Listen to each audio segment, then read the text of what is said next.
Wojciech grew up here in Kraków, a suburb of the Polish capital, Warsaw. In his family home in this block of flats, a young Wojciech dreamed of becoming a professional footballer, and he didn't have to wait long for those dreams to come true. A prodigious talent, Szczesny made his professional debut for Polish giants Legia Warsaw at the age of 15. 1 year later, he'd leave home to join English team Arsenal, one of the most prestigious clubs in European football. Without doubt, it was a very big step for me.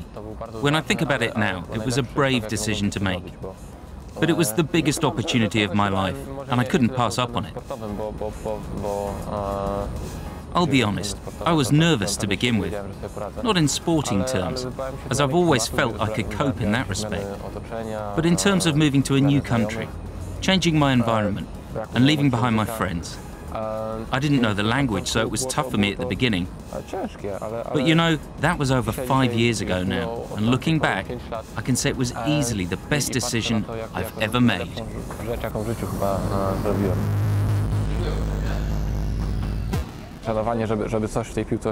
My early years here in Warsaw were focused on training so that I could make something of myself in football. I was always very dedicated and ambitious, so I used to try and train as much as I could when I was younger. My childhood memories are mostly related to football and then school, unfortunately. My ambition, though, was not simply to just achieve big things in football. I played because I loved the sport so much. I couldn't wait for classes at school to finish so that I could go out and play again. When I was a kid, I wasn't aware that there was a big wide world out there. And I never thought for a minute that I would get to leave my hometown and go on to achieve and experience so much in life. However, Wojciech's journey to the top has not been all plain sailing. In 2008, when he was 18, he suffered a potentially career-threatening injury. Working with a heavy weight in Arsenal's gym, he lost his balance and the bar came crashing down onto his forearms, fracturing them both. I still have two distinct scars on my arms. One here and one here. They're practically in the same place, but the bones broke at different angles. Now I have two metal plates in my arms, and when I'm in airports, I always beep when I go through the security gates. My recovery was very fast in the end, faster than I had initially thought and ahead of schedule. 4 to 5 months after the accident, I was fully functional. I think it sounds more horrible than it actually was.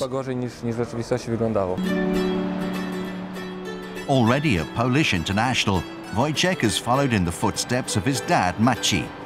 He too was a goalkeeper and was capped 7 times by his country. Maciej remains the only player to have won the Polish League Championship with 4 different clubs.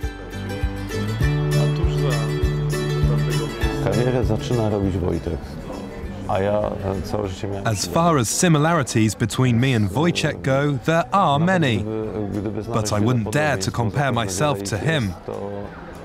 At the moment, he might not be the best goalkeeper in the world, or even in Europe, but I do believe that if he can stay free from any serious injuries, then he soon will be. I definitely believe that he has the talent and dedication to become one of the top 3 goalkeepers in European and world football. It's a view shared by Arsenal's longtime manager Arsene Wenger, who tipped Wojciech for greatness the moment he arrived from Warsaw. Whilst Maciej rarely visits London to watch his son play, he never misses a game on TV.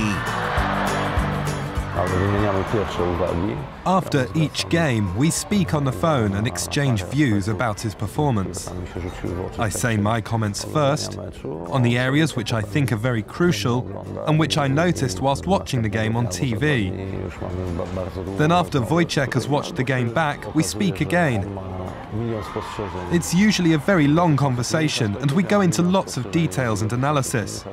We enjoy these open and frank discussions. They're constructive, not just about picking up on something he did wrong during a match.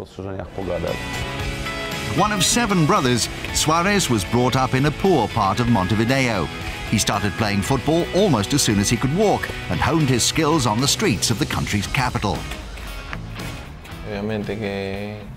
Obviously, the memories of my childhood revolve around playing football in the street. I remember playing by myself, and I remember playing with my friends. We didn't have goalposts or boots back then, but when I look back, those memories are beautiful ones that I will have forever. And those memories will be very familiar ones for so many people who grew up over here in Uruguay.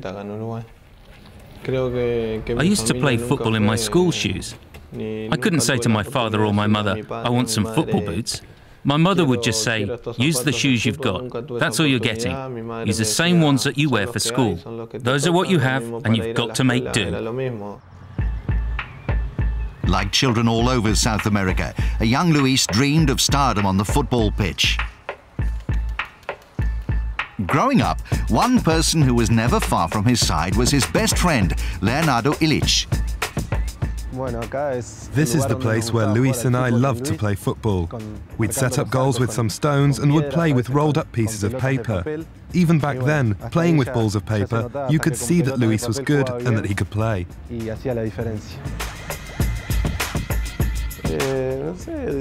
He's always been a funny guy and he's always loved his music.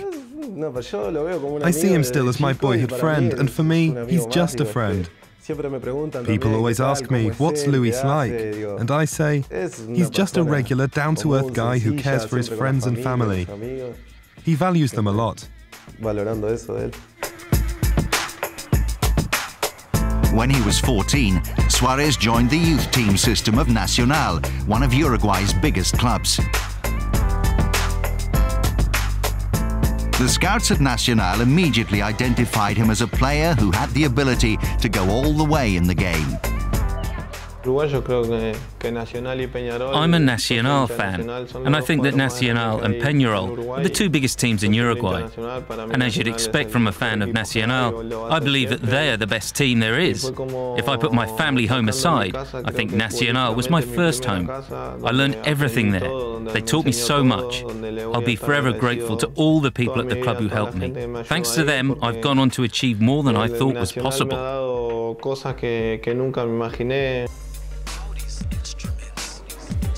In 2006, Luis's talents came to the attention of scouts from the Dutch Eredivisie club Groningen.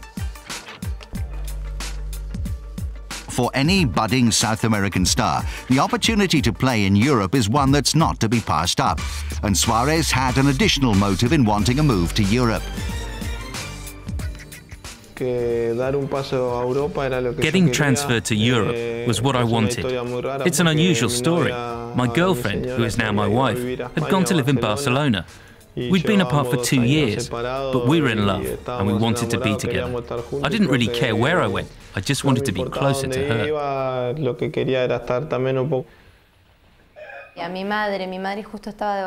He spoke with my mother at length, and he told her that he would like me to move over to Holland to be with him. He was only 19 at the time. He was in a foreign land, and he'd never left Uruguay before. It was a new country with new customs to get used to, and on top of that, there was also a new language to try to get to grips with. He couldn't really deal with all of that on his own, and so my mother gave him the okay for me to make the move to be with him. His time at Groningen was brief, but was classic Suarez. With the goals came the disciplinary problems. In one 5-game stretch, he scored 4 goals, but received 3 yellow cards and 1 red. Being at Groningen helped me to adapt to Europe and to European football. I soon learnt that European football is completely different to Uruguayan football. The way you train and the way you live is completely different too. So looking back, Groningen was an important move for me, and I don't regret it. They were another good team who helped me to improve as a footballer. In 2007, Suarez moved again, but not too far. Dutch giants Ajax signed him for a little under €8 million.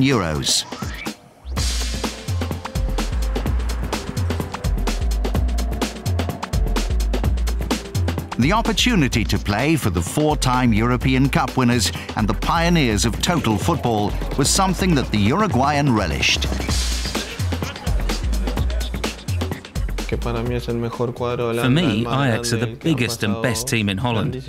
Some really great players have emerged from the club. It was a big step in my career. In fact, it was where I made my name. I became Luis Suarez, the well-known footballer. Ajax gave me everything. I grew, I improved in areas that I couldn't imagine improving in. In footballing terms, they gave me everything. I learned just about everything there is to know there. In January 2011, he joined English side Liverpool for €26.5 million. It was all a very intense period until it was confirmed. There were calls to me, my agent, the people at Ajax, the people at Liverpool to confirm the transfer. The truth is that it was incredible. I'd always dreamt of playing for a big European club, and I think that Liverpool is a really historic club. I mean, just look at the fact that when you're a kid playing PlayStation, you can play as Liverpool. You don't imagine you will ever actually do so for real. We always dream about being Premier League champions, but we know it's a very difficult league to win. It's very competitive and lots of teams want to become champions. But I think we have a squad of quality. We trust our manager, we trust our teammates. We have the ability. I think Liverpool certainly aims to finish the season in the Champions League positions. And there's always that dream, the little dream, about actually winning the Premier League.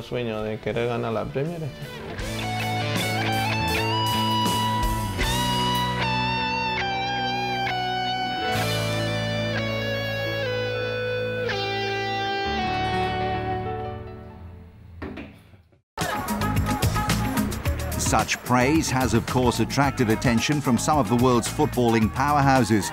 Both Manchester United and Manchester City from the English Premier League have had the prodigious talent scouted on numerous occasions, while it's been reported that Real Madrid have already made an approach for the youngster.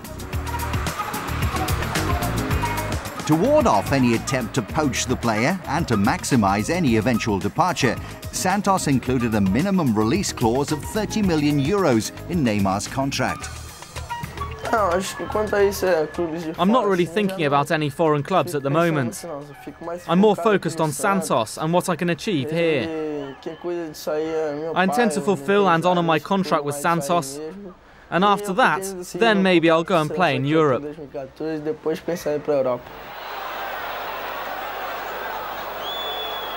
Having last won the Campeonato Brasileiro in 2004, Santos have been mired in off-field problems in recent times. Despite selling all their star players for millions in transfer fees, the money hasn't been reinvested in the squad, and the team have been through 5 coaches in the last 5 years.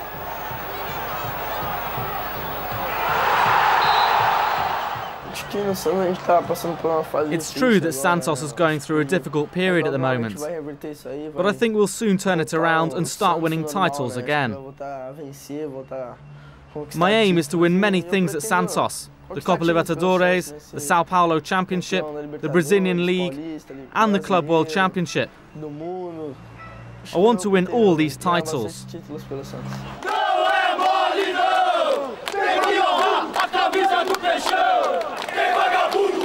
Despite Neymar's breakthrough into the first team this season, the club has again flattered to deceive.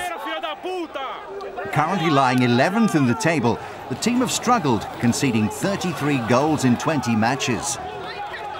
When Transworld Sport were in town, the team hadn't won in 4 games, which included a 6-2 loss away to Vitória, a result which wasn't sitting well with the Santistas.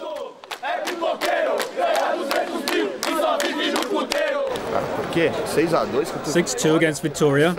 This can't happen to Santos. 6-2 against Vitória is a slur on Santos. It's terrible for the club. Taking on Grêmio Barueri at the club's Vila Belmiro stadium, the Fish get off to a poor start as Barueri forward Valbaiano opens the scoring. Despite the home side's captain Fabao scoring with a well-placed free kick, Santos head into half-time 3-1 down.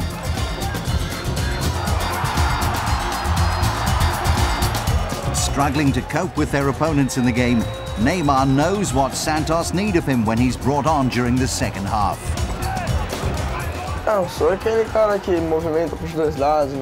When I play for Santos, my job is to be the guy who moves across the pitch and plays down the wings.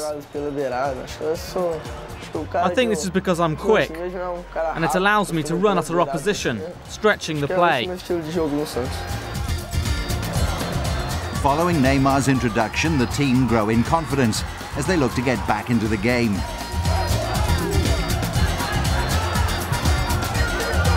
With Santos and Neymar taking the game to Barueri, it's not long before the pressure tells. Following an initial save from Neymar's free kick, fellow substitute Robson heads home Santos' second before Neymar himself adds a third to earn his side a hard-fought 3-3 draw.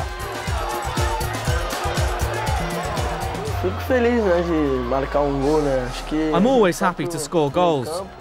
Who doesn't go onto the pitch wanting to score and play well? When you play well and score goals, it makes everyone happy. But if you play badly and don't score, then you feel sad. But I played well and scored, so I'm very happy.